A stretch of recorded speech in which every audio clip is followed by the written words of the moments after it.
guys, Sam here from Sugar Spun Run, and today I'm excited to show you how I make chocolate pecan pie. I am definitely going to be making this for Thanksgiving, but it's also incredible year-round, and I love it even more than classic pecan pie, which I also have a recipe for. First thing you want to do, get your oven preheating to 350 degrees Fahrenheit. Now you will need a single pie crust for this recipe. It needs to fit in a 9.5-inch pie plate. 100% recommend using my homemade pie crust, the one with sour cream. I'll link to that in the description. It's amazing. It levels up any pie. I could go on about it forever, and it's very easy to make, very easy to work with. So I'm just going to really quickly roll this out and arrange it into my pie plate. Now just flute the edges. I just do this really quickly. I tuck over any excess crust. We're just going to make the crust look nice. This is going to sit in your refrigerator. You don't need to cover it or anything while we make our filling. Next up, the pecans or pecans, or I'm sure somebody's going to say I'm saying it wrong. I call them pecans. You will need halved pecans for toasting, though you can chop these later on if you want. So this is 2 1/4 cups, or it's about 250 grams. Just scatter them evenly on a baking sheet. Your oven needs to be at 350 degrees Fahrenheit before you toast them. Once it is, pop them in the oven for like 5 minutes. Check them, add another minute or 2 or even 3 if you need it. When they're nice and toasted, they're going to be deepened in color, darker brown, and they're also going to be fragrant and smell nice and toasty. They should never smell burned though. If they do, you're going to need to toss them out and start over. Next thing you need is some chocolate. You'll need 4 ounces of chocolate, and I really do prefer using like a baking bar to using chocolate chips, though if that's all you have, you can certainly use them. I will leave a note in the description. So this is a 4-ounce baking bar. It's nicely chopped. I like a dark chocolate, like a Ghirardelli 60% works really well. If you can only find semi-sweet, that's fine too. It'll just be a little sweeter. And then we need 4 tablespoons of unsalted butter. And I'm just going to cut this into a couple pieces and drop it in the bowl with the chocolate. This is a heat-proof bowl. We're going to melt this in the microwave in like 25-second intervals, stirring in between until both the chocolate and butter are nicely melted and everything's smooth.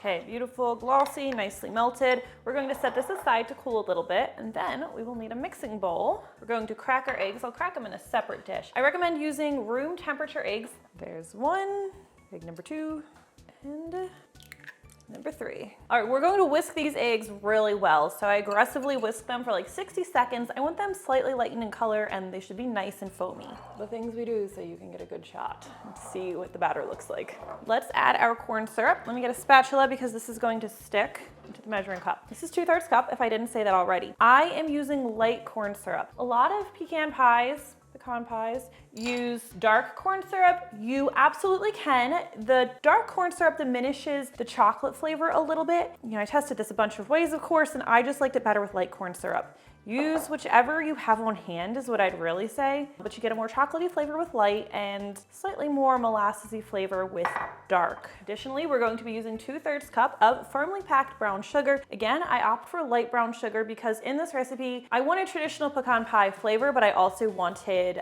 the chocolate to shine and kind of highlight that. Light brown sugar allows that to happen a little bit more. Dark brown sugar could be used. Again, a little more of a molasses flavor, a little less chocolate. Are these notes helpful? I don't know if people are like, I just want the recipe, or if you're like, this is good to know so I can adjust it in my own kitchen. It would be helpful to know what you think. All right, then we need our vanilla extract. 1.5 teaspoons of vanilla. This is my homemade vanilla, which I am obsessed with.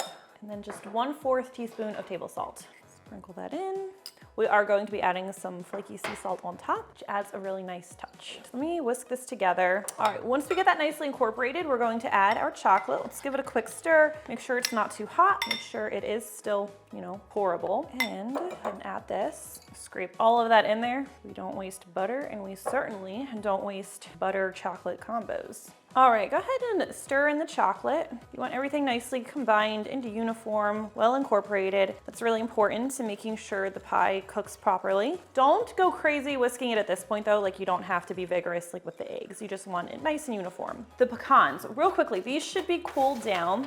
Try and do this without making a mess. You can use whole pecans, or I'm sorry, halved pecans, just as they are if you prefer. Some people like it that way. I like to do a coarse chop on mine. It makes just eating the pie a little easier in my opinion, but this is totally a personal preference. I'm just gonna do a quick chop. Like there'll still be some whole halves in here. This is just totally preference. You can see what we're working with here. All right, let's go ahead and drop these in our chocolate mixture. Oh my gosh, this already smells so good and it's not even cooking yet. Quick stir because we want everything nicely combined. Like, I love a good pecan pie, but when you can make a chocolate pecan pie, why would you even make the original? We have our pie crust. We're just going to pour this evenly into the crust.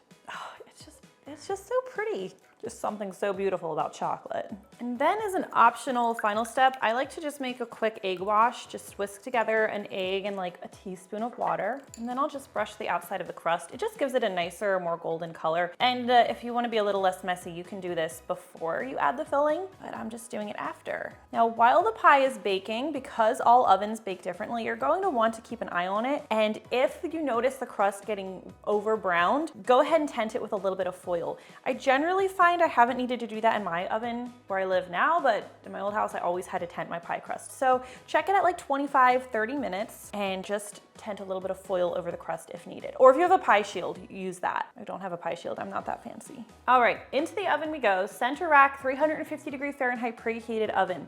It typically needs to bake for 40 to 50 minutes. What you're looking for is when you jiggle the pie, the center shouldn't be jiggling. It should be completely set. You don't want to go overboard though, or your pie can end up cracking. And if it cools really quickly, so if you move it out of the oven into like a cold room, that can also cause it to crack a little bit. Just some things to watch out for. Doesn't affect the taste, just purely aesthetic reasons I am telling you this. All right, this looks beautiful, it smells beautiful, and I can't wait to dig in. But with a pecan pie, you do need to let it cool before you cut into it or it'll be a mess. I recommend giving it at least 2 hours. Like, it is delicious warm, but the warmer it is, the messier it is. All right, it's been about 2 hours. There's this very, very slight warmth in the center. Let's go ahead and dig in. I'm very nervous about cutting this guy. Oh, pair it with some ice cream, it's incredible. Guys, we forgot a very important ingredient. We forgot our flaky sea salt. When the pie is still warm, I recommend topping it with a sprinkle of flaky sea salt. It just adds a nice touch. My goodness, I can't believe I forgot that. All right, best part of the day. Let's taste it. That was a good pie.